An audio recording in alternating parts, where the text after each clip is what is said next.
I was the anorexic fat person. So I was starved in the womb and then I was starved in childhood. And so I just learned not to eat and my body's metabolism was dead. And I did not eat. And I've told you this before that I also didn't know what to eat because I had so many diet cultures in my brain. Yeah. I just had so much information that I just didn't know what to do with it. I literally would open the cabinet or open the fridge and be like, I don't know what rule to follow. Yeah. So I'm just not going to eat it all. What's up, you beautiful beasts? I'm Katie. I'm on a mission to help humans become the best possible versions of themselves and to strive for overall health, mental health, emotional health, physical health, all of the healths, without ever having to step on a scale. I have had the privilege to talk to all kinds of different humans who've been through a plethora of experiences just being a human and existing. I believe that every single time somebody shares their story, at least one person listening will learn from it, be inspired by it, and maybe, just maybe, even change the entire direction of their life. These are the stories of humans unveiling their beautiful beast. Keep listening. This is the Unveiling the Beast podcast.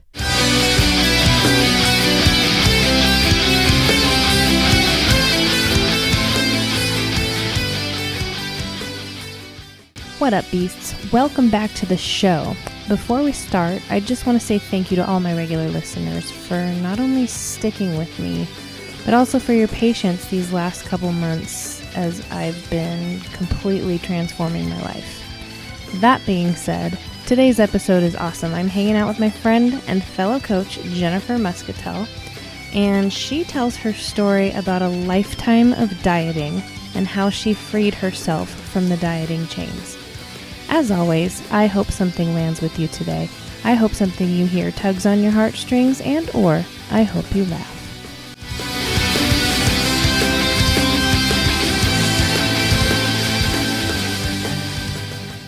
Ladies and gentlemen, I am with Jennifer Muscatel. I call her Jen because I think Jen's cute. And we are new coaching friends that met in one of Sean Smith's courses.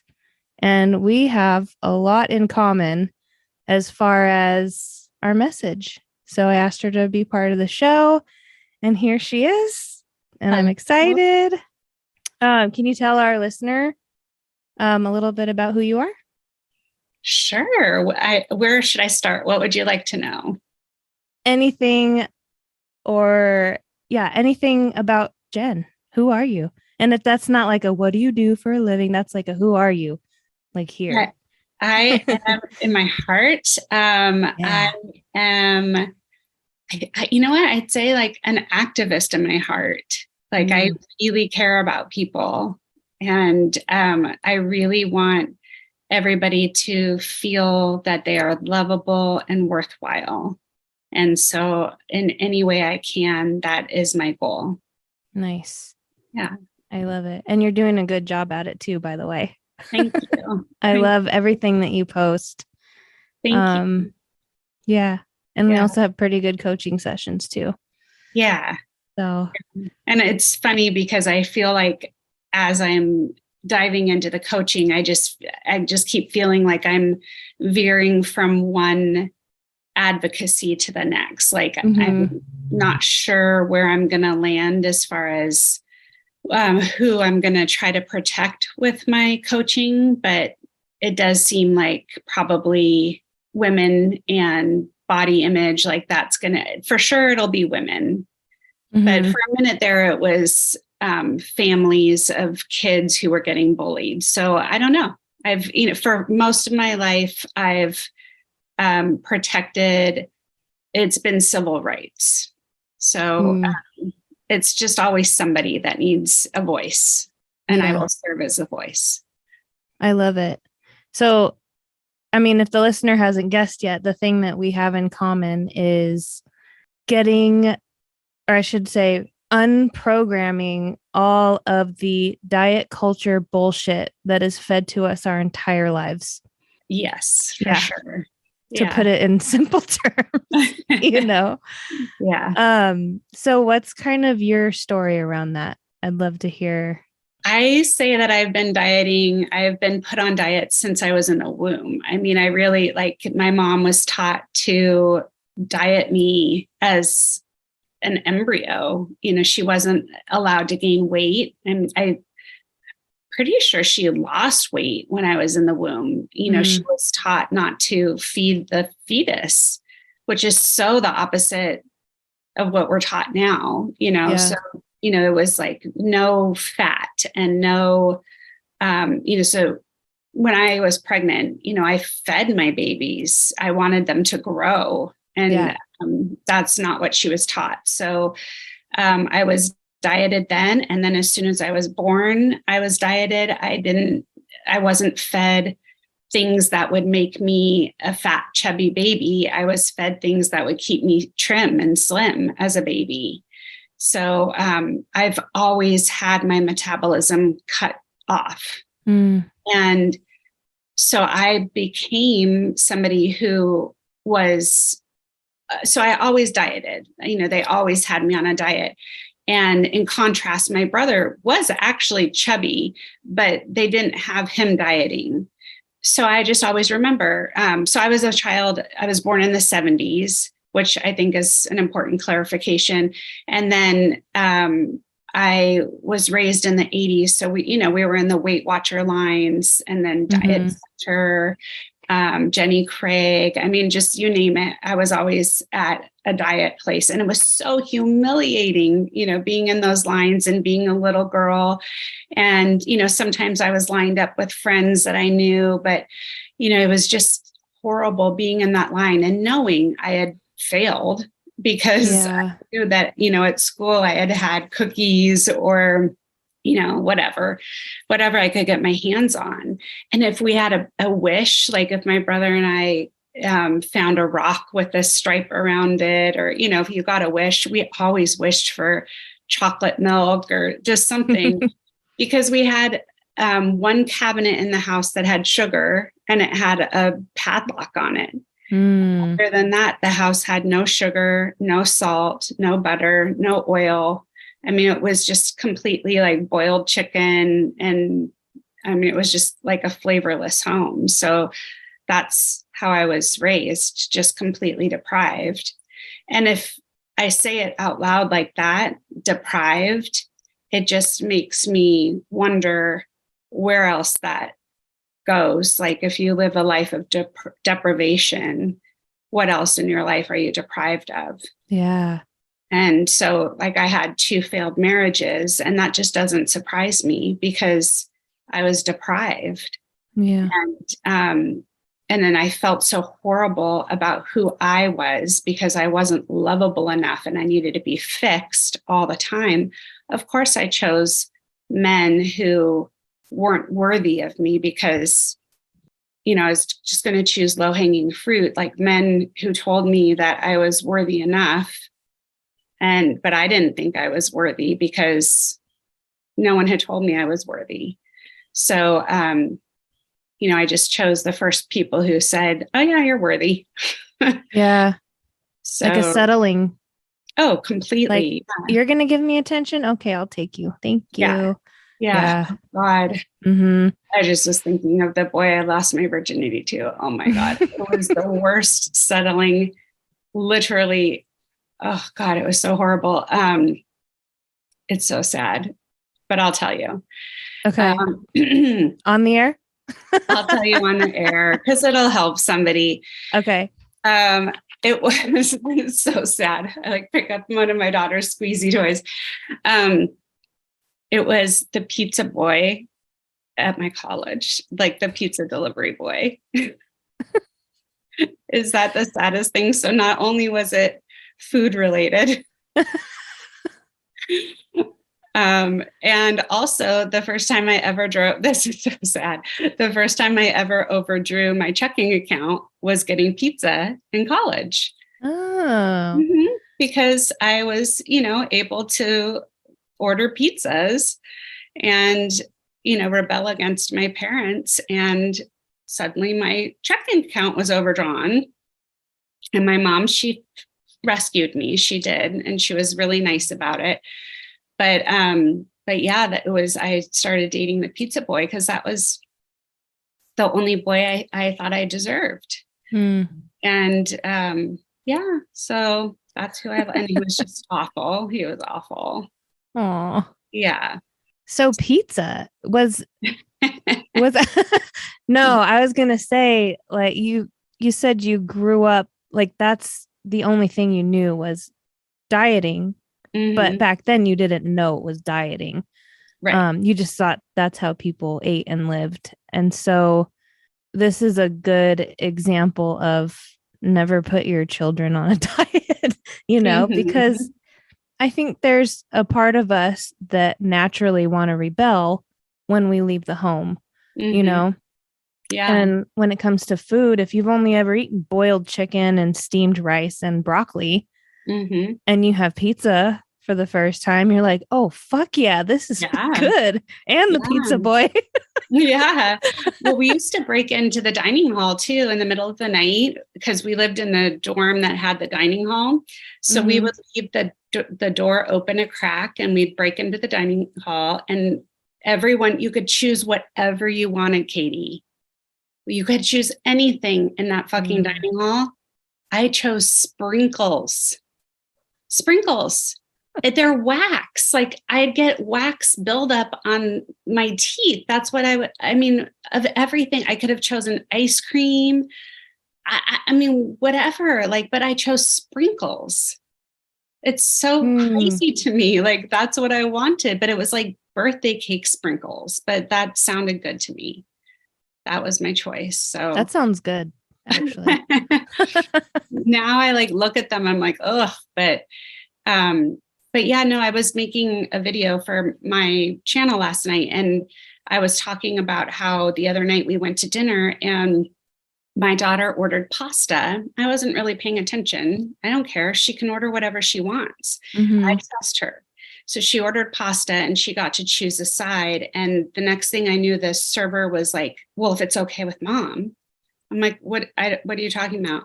And he said, well, she ordered fries with her pasta. I'm like, okay. And Yeah. he's like, fries and pasta? I'm like, whatever, like there's no limitation, whatever she wants. I was so confused. And so I'm like, what did he want her to get? Like, did he, the server, like he felt like she needed to get a fruit with that or a vegetable? Like, what was his math that he felt Yeah. comfortable with this child he didn't know ordering? But Yeah. if I had told her no to the fries, the damage that would have caused, first of all, she would have been humiliated. Mm-hmm. She had been a bad girl and ordered the wrong thing. Then she would have craved something special the whole meal. She would have been like, oh, this isn't enough. Like I know those meals where I'm like, I want something good. I want something good with this meal and I don't have something good on my plate. Yeah. So you leave the restaurant craving something and then you perceive everything as an adult as a treat. And so I'm like walking around everywhere I go here because I'm on vacation. I Uh-huh. hear murmurings from people of like, oh, I had an ice cream bar. Or, oh God, I ate those fries at lunch. I need to get to the gym and work those off. Or, oh, Oh, and it's all this punishment talk. But yeah. it's because they were raised at this restaurant where like fries were this big deal. She ate like 4 fries. She doesn't give a shit about the fries. It just sounded good in the moment for her to order the fries. Yeah. So she ate, I know what she's going to eat, like order the fries, whatever, but I'm not going to make a big deal about it because it's not a big deal. And then later on in life, though, it is this big deal. It becomes an obsession because she didn't get the fries as a kid. And it's Yeah. into this compulsion to get fries when you're a grown up. And then it's like this whole mind fuck of like, oh, remember when I couldn't get those fries? And oh, it's a bad girl thing to do as a grown up. Oh, that's a big deal as a thing, you know. And now I have to go to the gym to punish myself, or oh, I Mm-hmm. can't have what I really want because I need to make up for those fries that I had. But she's Yeah. gonna grow up and just be like, oh, I can have the fries, Or if I want to have more fries later, I can have more fries. So I'll have 3 fries now and I can order more later because there's an abundance of fries in the world because it's not a big fucking deal. Mm-hmm. And so Yeah. that's just intuitive eating and trusting yourself and your parents trusting you to make decisions around food. And the saddest thing though, what crushed me was I was reporting it and I was kind of trying to be discreet because I didn't want her to hear me. And then she said to me, I did notice the waiter said that to me and it did bother me. And I said, I am so sorry. I'm so sorry that he did that to you. And she's like, it's fine. It's fine. Like she didn't want to talk about it. Yeah. I'm an asshole. Because in her mind, she's being judged by some stranger about what she wants to eat. Yes. Like I want to call the restaurant and say something. It's not his fucking business what my child wants to eat. Yeah. It's interesting. One of the things I've noticed about myself lately, because I'm still healing. I'm not always in that mindset of it doesn't matter what size I am. It doesn't matter if I'm wearing makeup. It doesn't matter if I have my fake eyebrows on. Like, yeah. I 100% have value in the world. You know what I mean? Mm-hmm. And one of the things that you and I have been taught recently is notice without judging. Right. And one of the things I've noticed is like during class, I would put the call on gallery view to see if anyone else was eating. So I would know it was okay for me to have a snack. Oh. And I was like, the fuck is that? And then I'm like, okay, just notice without judging. And I wrote it down. And then another thing, if I eat a lot in my car because I don't have a lot of time. I usually eat breakfast in my car. And if I'm at a red light, I will put it down at my lap. So the people in the cars can't see me eating, even if it's like most of the time for breakfast, I eat spinach, egg white frittatas because they're fucking amazing. But they're, it would be considered a healthy food. Right. And I'll put it down at my lap and I'll stop chewing until the light turns green. So I'm like, okay, I need to like discover where that's coming from. Yeah. Yeah. But I mean, I get it because I've had people yell at me in my car, you fat fucking bitch, like if they're mad at me. So I get it. I mean, we want to avoid those moments. Yeah.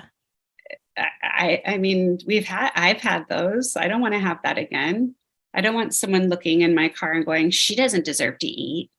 Yeah. Or like, I mean, my dad told this story over and over again about this hilarious story about a friend of his who had gone to pick up a date, and he walked to the front door and he saw his date and he walked her to his car and he put her inside, and then he walked to his car and got in his car and drove away.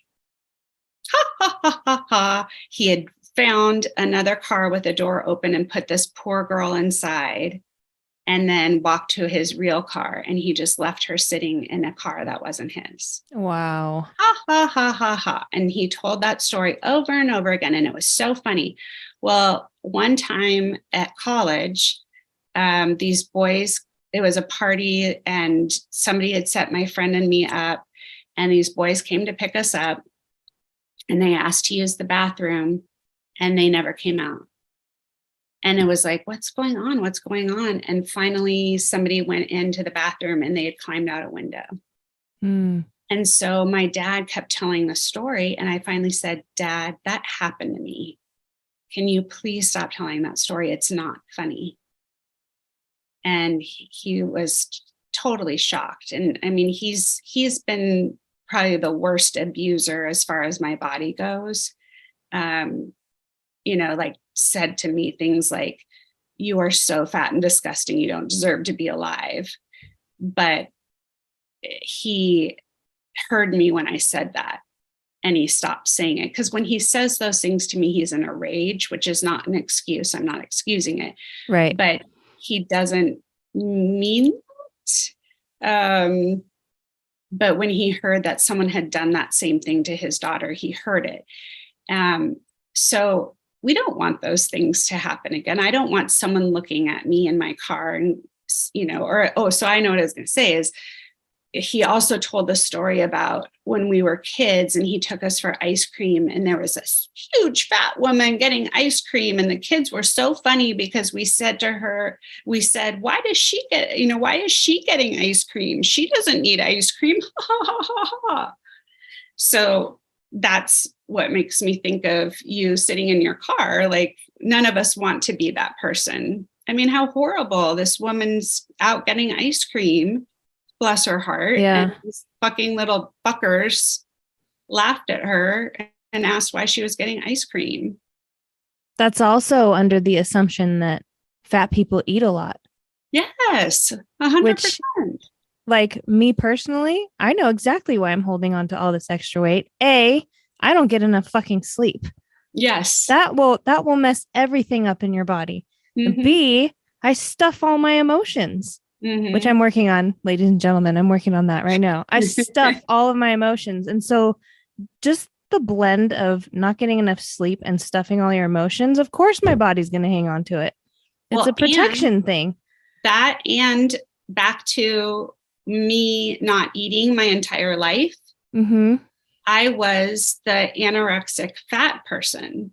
So I was starved in the womb, and then I was starved in childhood. And so I just learned not to eat, and my body's metabolism was dead, and I did not eat. And I've told you this before, that I also didn't know what to eat because I had so many diet cultures in my brain. Yeah. I just had so much information that I just didn't know what to do with it. I literally would open the cabinet or open the fridge and be like, I don't know what rule to follow. Yeah. So I'm just not going to eat it all.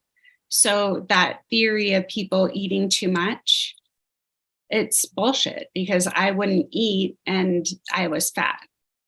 So it doesn't. And then you don't get credit for it because you're in a larger body, and big people don't have anorexia. So that you're just using that as an excuse. Right. It's so funny to get credit for anorexia. I am anorexic. Well, what you were saying, like with every diet we go on, we adopt a new set of rules. Mm-hmm. And even when we think we're not dieting, we're still trying to apply these rules that we've learned, like don't eat past 8. Don't eat the egg yolk, which actually is the healthiest part of the egg. It's the most nutrient dense part of the egg. Yeah. Only eat every 2 hours. Yes. Or the opposite, the intermittent fasting. Yes. Only eat in this time period. Like, it's all rules. And even when we think we're not dieting, we're still dieting. Mm-hmm. I was anti-diet for a very long time before I read the book Intuitive Eating. Mm-hmm. And then intuitive eating was like, no, bitch, you're still dieting. Like, yeah. Yeah, totally. Yeah. And that's what, like listening to all these people, murmuring, I'll like lay in a lawn chair because I'm on vacation, and I just hear these murmurs around me. And, I'll hear like somebody walk up to our pool attendant I love her sash. Like, she has got this sway in her ass, and I love it because I spot her on the property. I'm like, there's Taylor's ass. Like, I love it. And she has just got a sway that I cannot describe. But this woman was telling her about intermittent fasting, and I'm like, fuck off. Like, you don't know Taylor's life. You don't know her labs. You don't know anything about her to go and tell her how she should be eating. And so I talked to Taylor. I said, I'm not giving you any medical advice. I'm just telling you, can you please research what that woman told you before you apply it? And thankfully she was like, I'm not applying that. Like, I just stand there and listen and get my tips. But, people they literally have no medical degree. They have no medical background, and they're just handing out advice. Yeah. And then the dieting, it is a diet to like people talking about food all the time. That is also dieting. So like when you are saying like the idea of, this is what I ate this morning for breakfast, and now I have to go to the gym, and then for lunch I had this, and all of that, that is dieting. That is a diet culture, even if you aren't on a diet, but you still are, that obsession is still dieting. Yeah. And then the normalization of that, the fact that we don't call that out. And so like if you're sitting at the pool or you're sitting at a party, how many parties do we go to where the women are standing in the kitchen and someone's like, oh, I'm doing this. Oh, you are? Oh, tell me about that. Oh, well, I'm doing this. Oh, I can't have that in that salad because I'm doing this. Oh, tell me, and then everyone, and you're like, I don't want to talk about this. Can we talk about something else? But it's so normal. It's just totally normalized. But that's insane. It's really bizarre behavior that anyone would sit around and talk about what diet they're on. Yeah, their food habits. There's so many better things to talk about. Yeah. That's when I want to like go in between the group and be like, I eat whatever the fuck I want. Exactly. Yeah. Yeah. Like just stop and relax. And it's not that important. Yeah. And the beauty is too, when you start listening to your body, you will eat foods that are good for you. I always now it's, instead of this is a good food and a bad food, I always say foods are either good for my body or good for my soul. Mm-hmm. Yeah. Because like, if you're craving a donut, go eat a donut. Yeah. Don't eat like the donut substitutes, because then you'll eat all of those and then you'll go out and eat the donut and maybe like 5 of them. Yeah.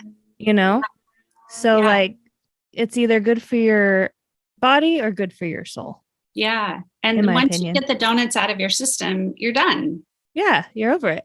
And sometimes I don't even eat the whole donut. Exactly. Or sometimes I go get 12 donuts and my husband always makes fun of me. Like I'll cut little pieces out of each one because I want to try all of them, but I don't want to eat all of it because I'll feel sick. Exactly.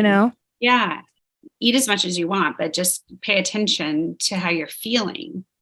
Yeah. Because, and see, here's the thing too, is that I will talk about this and say, barring a metabolic condition, the important thing to know is that some people, that there is a genetic disorder that doesn't allow people to have a turn off button. Mm-hmm. And so when we do talk about this, it's important to be aware that there are people that have a metabolic condition where they can't stop. And so they eat until they're sick. Like they will eat until they throw up. Mm-hmm. So they could see a box of donuts and they can't stop, and they will eat the whole box. And then they may not even understand. They might want another box and they're feeling sick, but they don't want to stop.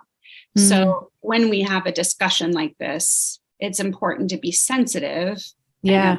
So in a lot of my videos, I'll say, barring a medical condition, barring a metabolic condition. Yeah. So I do like to preface the conversation because it isn't so easy for some people. Yeah. That's a good point. Yeah. And there is help, but it's not cheap and it's not readily available. Mm-hmm. But there are metabolic specialists and it's becoming more common. But if you look at somebody like Khloe Kardashian, there is a way that she became the way she is, but it was obviously, we know that it wasn't cheap or easy for her to become that way. Right. But, we hear about these medicines in the news, like Ozempic that everybody talks about. People are taking advantage of those medications that don't need them. And they're also being altered and they're messing with the endocrine system. So there's a lot of negative about those medicines, but when they're used in the right way, they are phenomenal. So for people who have a metabolic condition, they are amazing and they're really useful and helpful, but they do make people sick. They can make people feel like, and this I can say for myself, I have taken those medications. So here's something else I will say. I was thinking about this. I saw somebody on TikTok who is just starting her weight loss journey. She's on day 2. And so she posted, I'm on day 2. And so it made me think of my weight loss journey was 7 years. Mm-hmm. It's not an overnight thing. And I thought, gosh, day 2. And it's something we talk about in our coaching classes, that success doesn't happen overnight. Yeah. People often quit because it doesn't happen overnight. And it takes such a long time to have success. And so that's something else, like, for listeners, weight loss, that's a weird topic because, the goal isn't weight loss. The goal is health. Mm-hmm. And that's something that, I've been struggling with too, is like how, and you kind of mentioned it before too, like, how do we balance this need of looking good and wanting to, look good and feel good, but also not succumb to the pressures of society. Right. So I'm trying to be sensitive to that in this conversation, and you're welcome to ask me questions about that. But my journey did take 7 years. So it doesn't happen overnight. And it didn't include surgery as far as like bariatric surgery or weight loss surgery, but it included a lot of medications. So they have figured out now like a science of testing blood and saying, okay, when you eat food, when you're fasting, your blood sugar is like this. And then when you eat food, your blood sugar does this. So when we give you medications, your blood sugar can stay stable, and then it's not going up and down, and then it's just stable, and then the weight just drops off. And so with 7 years of medications like Ozempic and other medications, like when you eat food and all this stuff, that's how I was able to lose this weight. And then I did have a tummy tuck. And you probably had a lot of uncomfortable loose skin. I heard I've never had the loose skin. Well, I have I have loose skin from being pregnant. Yeah. But there's also, I still have that, that layer of fat. And, we talked about the baby flap and all that. And I joke around that the skin in my, I guess they call it a fupa now, my fupa area. Yeah. It feels like a ball sack. So it's like that kind of loose skin, but it's anyway. Yeah. Where was I going with this? Wait, it's so weird because when they, because I follow like the mommy makeover pages, and when they do the tummy tuck, they pull our fupas up, and and they give you a new belly button, but they pull up your fupa and they make your pussy looks like a Ken doll. And we all walk around and we're like, when does the Ken doll go away? Because we all like have this like curvature, and you're like, I look like I've got a penis in there. Like, it's so weird. We're all like, when does that go away? It's so weird. It's like this perfect little Ken doll. That's funny. Really bad. Yeah. I just remembered where I was going with that. So my point was, I've never experienced the loose skin after losing a lot of weight, but I've heard that it can be painful. Yeah. So yeah. And even if it wasn't, and you wanted to get loose skin surgery, get loose skin like that's my do thing. You do you. My thing is like, do you get your stuff done, but don't lie about it. Yeah. Because I just don't like people, like I did a video yesterday, like with like Kylie.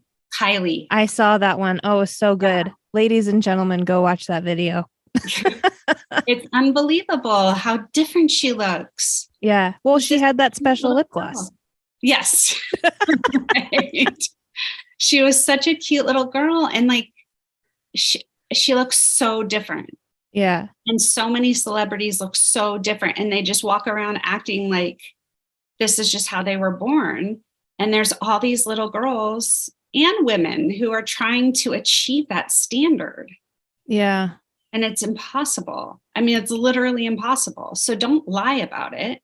Yeah. If you want a boob job, go get a boob job. If it's going to boost your confidence, go get a boob job. Yeah. If you want, like me, I draw my eyebrows on because I like having eyebrows. I'm very expressive. Yeah. But I don't have any. They fell out when I was like 34. Really? Yeah. It's a genetic thing. My mom's did too. So like, but I like having eyebrows. So I draw them on. And I tell people I draw them on. And I go, look at these are real. I darken mine. I mean, and I get fake lashes. I mean, I do a lot of fake shit. My hair's fake. Yeah. I mean, it's a wig. I won't pull it off right now because it's crazy flattened. Mm-hmm. Well, one day I'll show you. But, okay. But it's, I sprayed it down so that the wig would stick the other day, and it looks great. It's like a shell right now. So on this topic of dieting, did you have a specific diet that was like your dieting rock bottom? Yeah, I had a rock bottom. I was on a diet with a nutritionist to the stars in LA. And it was like this one that you could not mix carbs and protein. So you had to eat, so you had to eat any carbs separate from your proteins, but you could like eat whatever you wanted. So you had to have like a certain amount of vegetables with your protein, and then I think it was like, one of those where you had to have like a third of your plate this, and I don't know, some craziness. So I was doing it perfectly. Every diet I've ever been on, I was perfect. I always follow the rules. And so I was losing all this weight. I was tiny. And I went in, and it was like the holiday time. And I said, my gosh, it's so hard to do this so perfectly when there's just like candy and cakes everywhere. And the guy was like, oh, you do this perfectly? Like no one does this perfectly. And he's like, Cameron Diaz cheats all the time. She has pizza and beer all the time. That's why her skin's so bad. And I was like, what? Like people cheat? And he's like, yeah, all the time. And I literally like something hit in my head, and I was like, fuck this shit. And ever since that time, I have never been able to follow a diet. Like I stopped. And I got pregnant right after. So when I got pregnant with my son, I was tiny. Mm-hmm. And I was 27 at this time. But that was it. I gained so much weight with him. I think I gained like 90 pounds. He was a 10-pound baby, but I like never again followed a diet because I was just like, people don't follow the rules. Why am I following the rules? And so I can't remember. I think there was time. Well, I did get a tapeworm when he was sometime between when he was a newborn and he was 5. I got a tapeworm, and I did exercise and I did eat well. So I didn't blow up at that time. And I'm sure Mr. Tapeworm helped, but but then after the tapeworm, that's when I blew up. And I'm probably also, that's when I met my second husband. And I think, so that's when I discovered Geneen Roth, and she has like all these great books on emotional eating. Like there's like Breaking Free from Emotional Eating, and here's Feeding the Hungry Heart. Oh, and then there's When You Eat at the Refrigerator, Pull Up a Chair. And so it was like sort of these first books of like that I'd ever heard these ideas of like mindful eating. And my son had gone to Brazil with his dad, and I got in bed and I just read for like 3 weeks. all of her books. And it was like this idea of just being really centered when you ate. And it was the first idea of connecting my mind and body when I ate. So it was like the first ideas of intuitive eating. And then, which like you get like, hey, if you're going to eat out of the fridge, pull up a chair and, think about it, like be centered, like, don't just like grab and, and go, like really be focused and like enjoy your food. And but I just started gaining weight, and I know I was not happy with my boyfriend at the time. And I think I was gaining weight because of that too. Mm-hmm. But I just ballooned.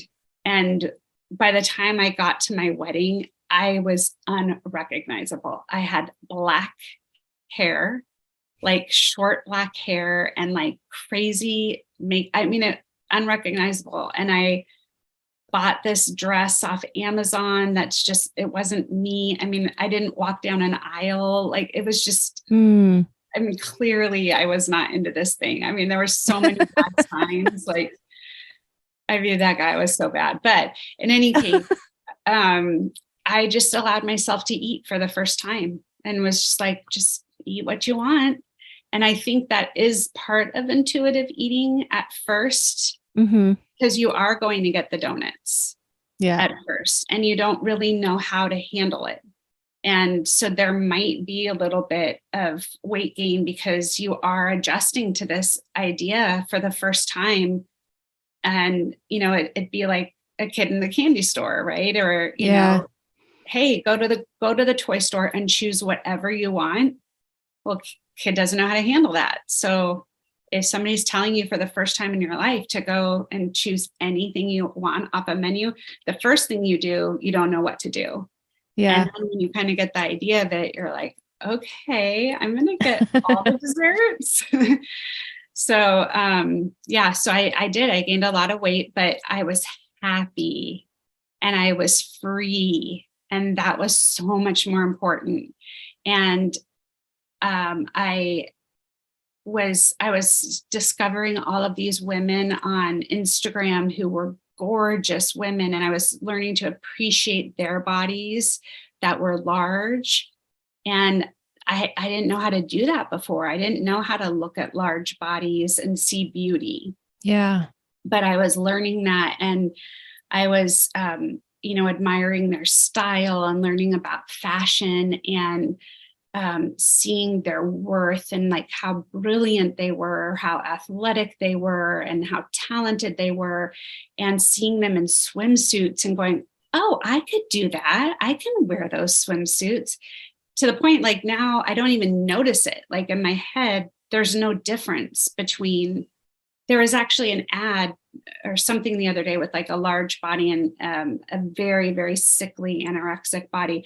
And I realized like both of them could both be anorexic, but the larger body was just so much more attractive to me than, the sickly body. And, they were trying to do this contrast, but it was just so eye-opening to see this new world. So I started to see myself that way. And there's, just all of these pictures of me where I look now and I'm like, I didn't even realize how different I look than I do now, because I just felt great. Like that night I felt fucking hot, like and I look fucking hot. Like I just had so much confidence because I was following all of these people, and they have all this confidence. And then I got involved with this movie called Fatitude.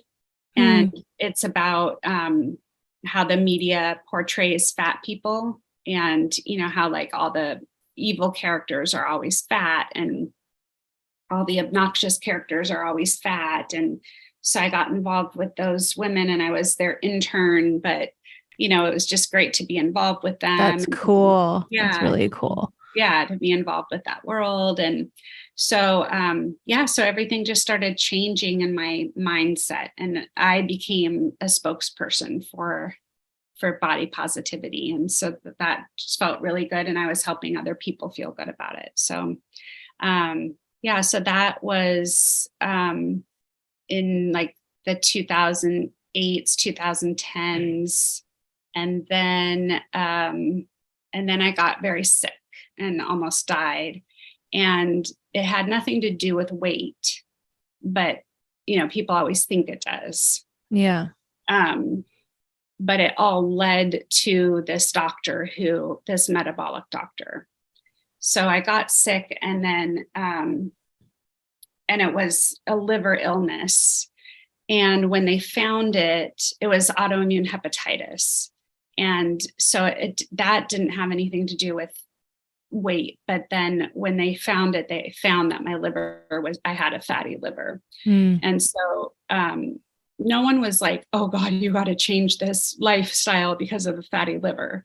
But they were like, okay, to get rid of this autoimmune hepatitis, you need to eat differently, because otherwise you're going to need to be on steroids all the time. And so to get off the prednisone, you have to eat differently. And so every time I would try to get off prednisone, then the numbers would go back up. But you know how prednisone makes you swollen? So I had just like this big, huge moon face, and I was just huge, and my whole body was swollen. And so I was led to a doctor who put me essentially on a starvation diet. I was only allowed 50 foods to eat. So instead of like a liver cleanse, it was a liver relaxation. So it was like only foods that can not go through the liver instead of foods that can push through the liver. So there's only 50 foods that don't go through the liver. So instead of like, most people be like, oh, that's great, you're going to lose so much weight, you're, only eating 50 foods. But my body, of course, just started gaining weight because it was starving again. So I had to figure out, I was like, I've got to figure out how I can eat food and stay off prednisone, because I can't do this. So I starved for like 9 months. And then I was like, I've got to figure out how to eat again. So that's how I was led to my metabolic doctor. So yeah, my labs are like fucking amazing, which is a result of weight loss. The first time I ever was able to let go like that and like eat whatever I wanted was actually before my dieting rock bottom. It's when I got pregnant. Oh yeah, because before that, I'm a spin instructor. Oh wow. And I love spin class, but I was teaching 9 classes a week, which is like one class a week is already insane, but 9 classes a week. And then I was like, okay. And I was still obsessed with weight. And I was like, okay, my weight's not going down. What the fuck? Not like knowing subconsciously, because I'm a trainer and I have like all the education that your body adapts pretty quickly. My body was adapted to burning that many calories a day, but I'm, blocking that education out because the number on the scale was up. So what's wrong? Oh, let's go do CrossFit twice a week on top of the 9 class. Like it was insane. And then, yeah. And not eat more, not eat more. Yeah. I'm eating like 2,000 calories a day, which in my head back then was a lot. Right. Anything with a 2 in front of it and then above that, that's too much. Oh my God. Just because that's how I was programmed to think. Yeah. But then when I got pregnant, I was like, oh, thank God. Because you're not supposed to diet when you're pregnant. Absolutely not. Yeah. And so that was my first like breath of air from dieting. What did you go for first? I don't remember. And I didn't have any weird cravings. Like the weirdest craving I had was for macaroni and cheese with broccoli in it. Oh. Which was like really good. Do you still like that? Yeah, it's pretty good. But it was the first time that I was like, I can't count calories. I tried to do like the calories I was eating before and then add some. And I was like, this is fucking stupid. I'm pregnant. I'm making a human. Like, no. But then I had complete placenta previa. So I was still teaching my spin classes while I was pregnant. And then I was told I had complete placenta previa, which for the listener means that the placenta was completely covering my cervix. And if I gave birth naturally, I could have bled to death. So I also had to be careful not to do too much working out. So I went from 9 spin classes a week to absolutely nothing. And I gained 65 pounds when I was pregnant. You must have been freaking out. Huh? You must have been freaking out. I was and I wasn't. Like it was so, my mind was so different when I was pregnant, just because, we tried for him for 2 years, and I was like, I will do anything I have to do in order for this baby to be born healthy and alive. And I did. So I ate food again, and I taught 9 classes a week off the bike on my feet until I was 8 months pregnant. So that was the start of my, and then of course, after we have the baby, you were immediately fed with get your body back. I'm like, okay. Fast forward, my dieting rock bottom was Optavia. And which is basically mixing powder packets with water and calling it a meal. They eat about 800 calories a day. And I lost my milk supply. Even though I knew I was going to lose my milk supply, what upsets me most is that I was so focused on, oh my gosh, I have to be thin after having this baby. I was like, okay, I'm ready to let my milk go. And I wasn't. But the first week I lost 9 pounds, which is very unhealthy. And the red flags were there from the beginning because they tell you not to exercise. Wow. Yeah. What changed? Like what in your mentality when you hit the rock bottom? What made you say, I'm done? I don't think I was completely done yet after I quit Optavia, but that was probably, I call that my rock bottom because that's when I felt the most desperate, I guess.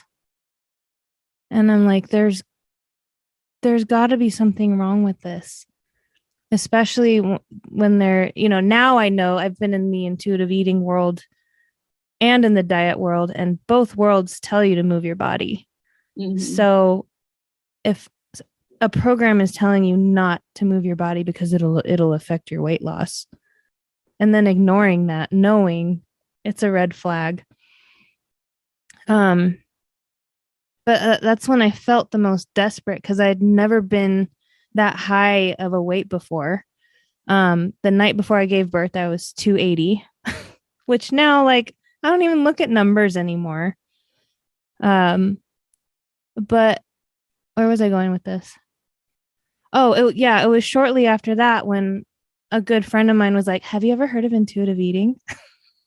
And that's when I went into my hyper focus on just studying everything I can. I found the book. She didn't even know there was a book. So I sent her the book, which is really cool. But I'm reading it again for the 3rd time because every time I read it, I pick up something new, and then the information sticks a little more in my brain. So, and I still have moments where I'm like, I need to lose weight, And then I remember weight's not a behavior, and I have pretty good behaviors in line. And then I remember the reason my body's holding on to this weight is because I don't get enough sleep and I stuff my emotions. So both things I am working on right now. Yeah. Yeah. Forgiveness is so important. Yeah. Compassion. And you don't know what's happening. Like the stuff that I do, where I see the labs, you don't know what's happening. Like, the fasting lab, and then, what's happening when you're eating the food. Right. I mean, I have access to all of that information, and it's fascinating. So it would be, if you could see that, it could tell a whole story for you. Yeah. See if there's somebody around there that can tell, if there's somebody around there that does something like that. Because it's remarkable. Like, I'll send you the graphs that Jolie and I get, and it's wild. That's cool.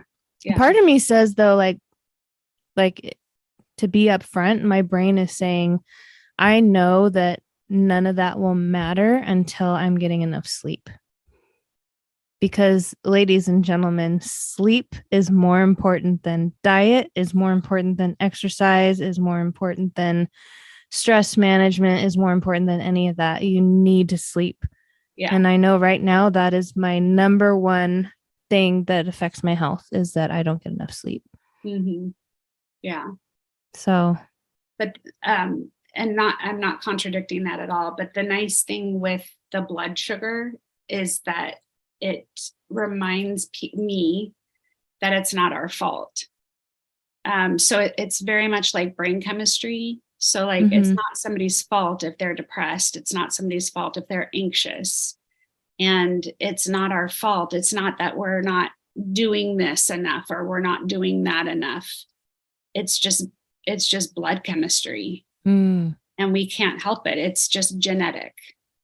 And it's the way that our body's running. And so the medication, just like an antidepressant or whatever, the medication helps us in that same way, which is really a nice thing to know. Like, oh, I'm not doing anything wrong. And it's really cool with the doctor, because she sees it like a puzzle. So every time I've ever gone to like a nutritionist or, the diet people, it's always like, well, what weren't you doing this week?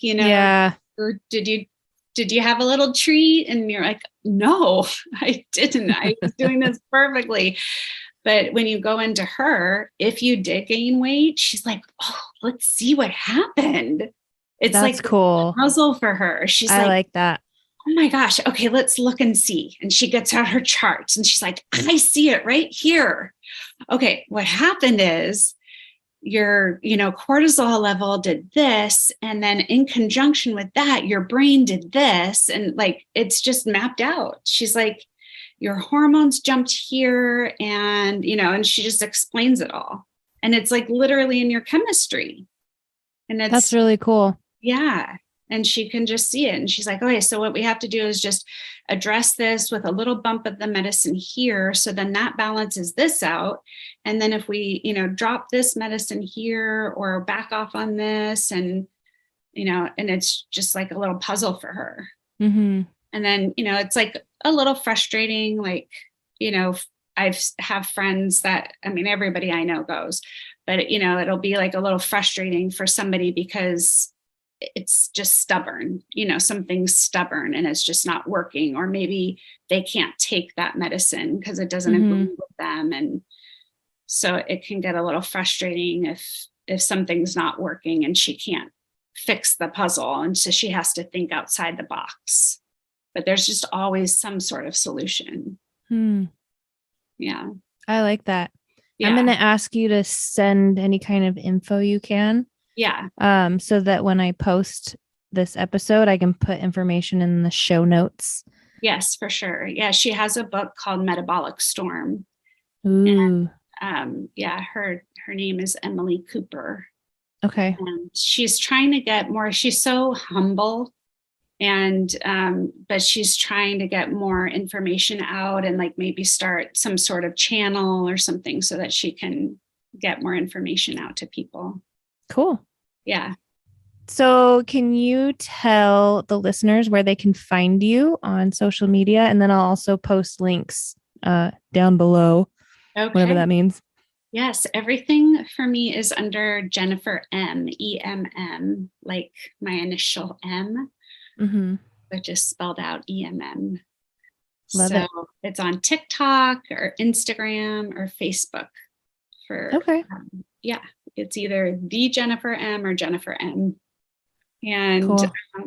So I'm trying to produce videos every time I get a little thought and share my ideas about intuitive eating and body image and help people support and remember their self-worth. I love it. Yeah.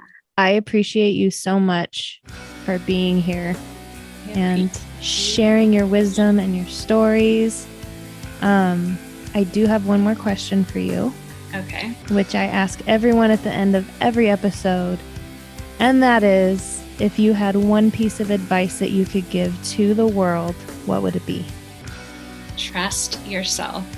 Trust your instincts. Trust your intuition. Just trust yourself. Short and sweet. I love it. Ladies and gentlemen, Jennifer Muscatel signing off. Until next time.